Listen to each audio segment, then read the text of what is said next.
Egyptian giants Al Ahly are believed to be the most decorated team in world football, with 143 trophies to their name. Meanwhile, Celtic and Rangers lead the way in Europe as the only two European teams to have won more than 100 pieces of silverware. In terms of actual UEFA competitions, no one can compete with Real Madrid, who have won 22 titles in total, which is more than the likes of Arsenal, Marseille, Benfica, PSG, Manchester United, and Inter Milan combined. We all know about those teams and those trophies though, don't we? Far more interesting, I thought, would be a video taking a look at a number of football clubs who've never won anything. And I don't just mean no top flight league titles or Champions Leagues, I mean actually nothing. No third division league titles, no Lancashire Senior County Cups, even the Audi Cup would rule a team out.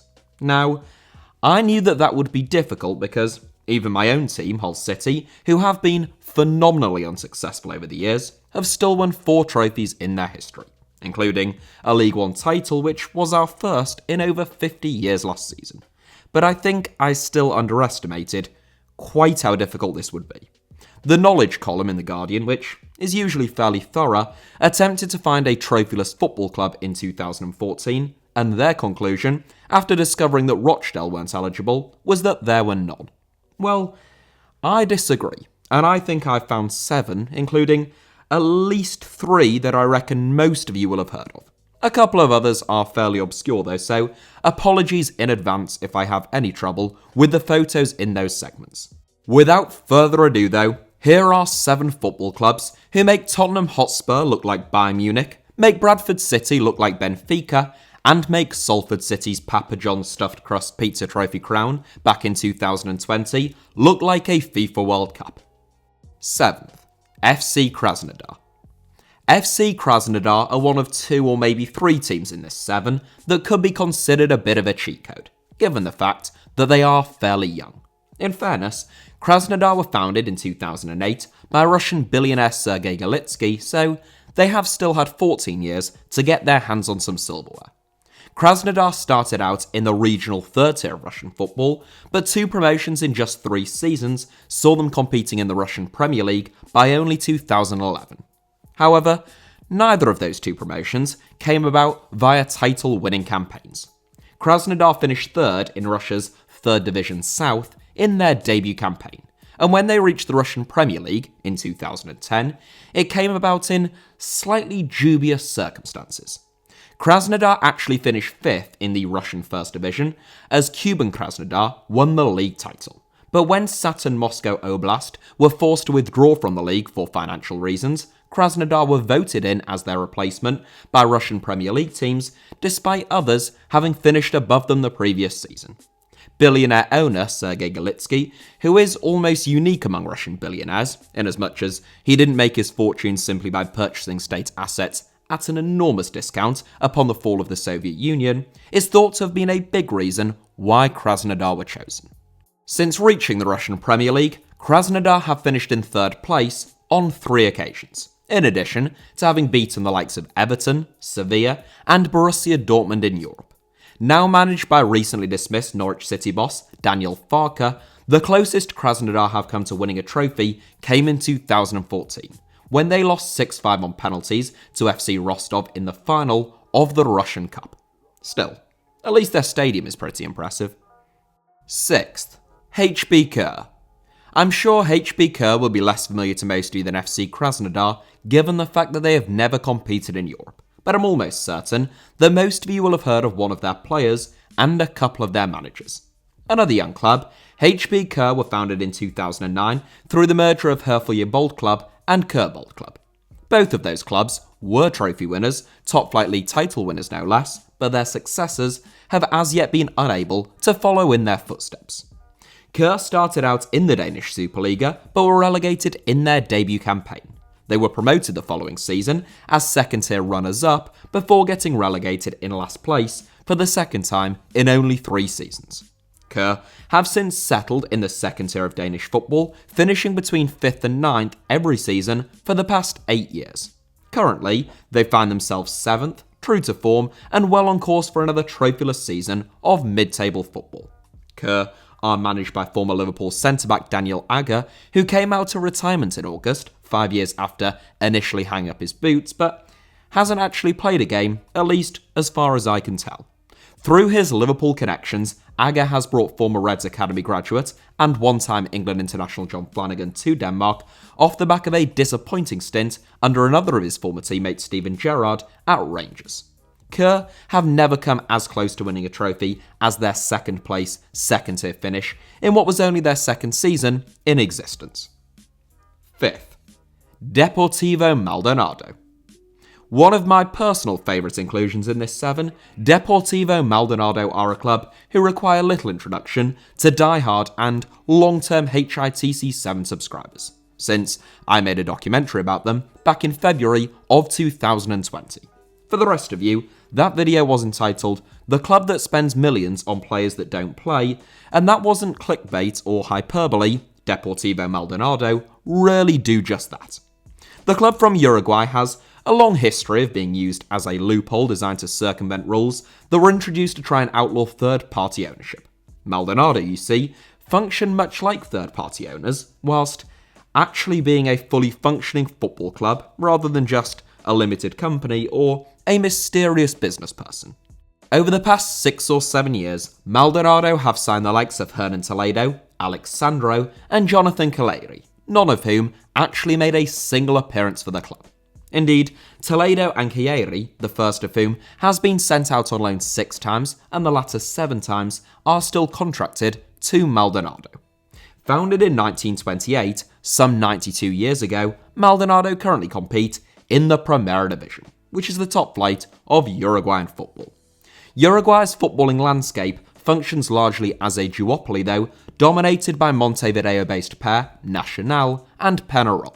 As far as I can tell, despite their lengthy past, Maldonado have never won so much as a lower league title or regional tournament.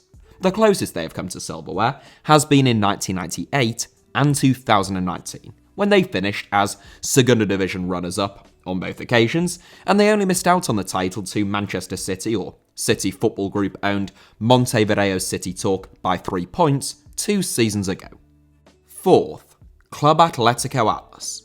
Staying in South America, it would take you around 7.5 hours to get from the home of Deportivo Maldonado to the home of Club Atletico Atlas, assuming that you didn't use air travel. Not to be confused with Mexican outfit Atlas FC, who are the reigning champions in Liga MX. Club Atletico Atlas are based in Argentina, and are of a much more modest standing. Currently, the club competes in the Primera C Metropolitana, which is one of 2 fourth tiers in the Argentine game. Based in the city of General Rodriguez within Buenos Aires province, despite their remarkably unsuccessful 70-year past, Atlas are very well known in Argentina and throughout much of Latin America. That's because, from 2006 through to 2017, Fox Sports commissioned an award-winning reality TV program called Atlas La Otra Pasión, which followed the club in their bid to win promotion from the 5th tier of Argentine football. Atlas were promoted from Argentina's 5th tier, but only after the show stopped filming, as they finished as Primera D runners-up only last season. It was a monumental achievement for the club, which saw them lose their all-amateur status, though they couldn't quite lose their trophyless status with it as well. Third, Inter Miami. The youngest club in this 7, it seems to have been a while since the MLS made an appearance on this channel, so I thought I'd include them regardless. The tale of Inter Miami's creation is a pretty bizarre one, as I covered in this documentary, which I would humbly say is well worth a watch after this one if you haven't already seen it. It was written into David Beckham's 2007 contract with the MLS that he would have the option to purchase a Major League Soccer franchise for just $25 million, about 10% of the going rate now to do so. After retiring in 2013, Bex got to work on founding his bargain franchise, and Inter Miami played their first season of MLS football in 2020. Coached by Beckham's former club and international teammate Phil Neville, the Herons, as they are nicknamed, have since signed the likes of Blaise Matuidi, Kieran Gibbs, and Gonzalo Higuain. The MLS is a competitive league though, and Miami have only been able to finish 10th and 11th in the Eastern Conference in their first 2 seasons. There are 3 major trophies in US men's soccer: the MLS Cup, the US Open Cup, and the Supporters' Shield. Miami's bottom half finishes in both MLS seasons that they have been in existence means that they haven't come close to winning either the MLS Cup or the Supporters' Shield just yet. And they haven't even been able to compete in the US Open Cup, with both the 2020 and 2021 tournaments having been cancelled due to the COVID-19 pandemic. Second, FK Proletar. A bit like the Uruguayan Primera Division, the Serbian Superliga is an incredibly uncompetitive league which has long been dominated by just 2 clubs. In the case of Serbia, those 2 teams are Red Star and Partizan, who have hoovered up a combined total of 59 top-flight league titles and 41 domestic cup competitions between them. That leaves very little in the way of top-flight league titles and elite-level cup competitions to be won for all the rest. But most decent-sized Serbian teams have won at least a 2nd, 3rd, or 4th division title at some stage. Not FK Proletar though, full name FK Proletar 2006, who I wouldn't have included in this 7 given their lowly status were it not for their predecessors, FK Proletar Zranjanin, who they directly replaced. FK Proletar 2006, as their name suggests, were founded in 2006, when the original club went bust, and they compete in the 5th tier of Serbian football.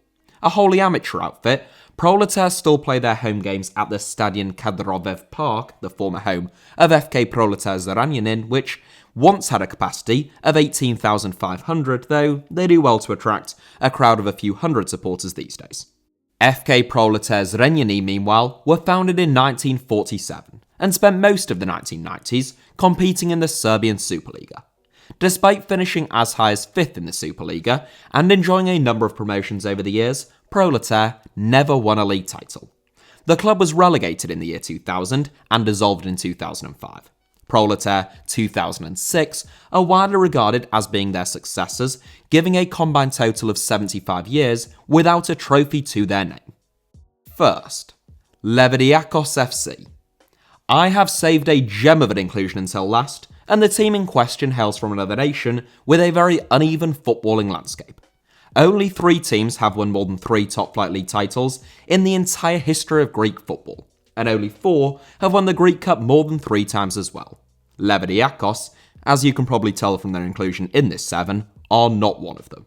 The club from Libadia, which is a mountainous town of just over 20,000 people, was founded in 1961. They reached the top flight for the first time in 1988, where they would spend most of the next decade. They sealed a return to the Super League Greece in 2007, but were recently relegated in 2019, following a season in which they only won 5 games. 2-time Super League Greece 2 runners-up, which is the 2nd tier of Greek football, Levadiakos have never reached a Greek Cup final. The club has attracted capacity crowds of almost 6,000 in the past, when they were in the top flight, but they are now no strangers to sub-1,000 attendances back in the 2nd division. Given the history of the club, their top-flight pedigree, and how many promotions they have won though, it is pretty surprising that Levadiakos have never won a trophy. Okay, I interrupt this broadcast with a sincere apology because since I first made this video and scheduled it ready for it to be uploaded, I have discovered, lo and behold, that my top spot, Levadiakos, who I described as a gem of an inclusion, shouldn't even have been included at all. Though it is absent from most records, presumably due to it just being quite a low level of football, Levadiakos did actually win a Delta Ethniki title back in 2002.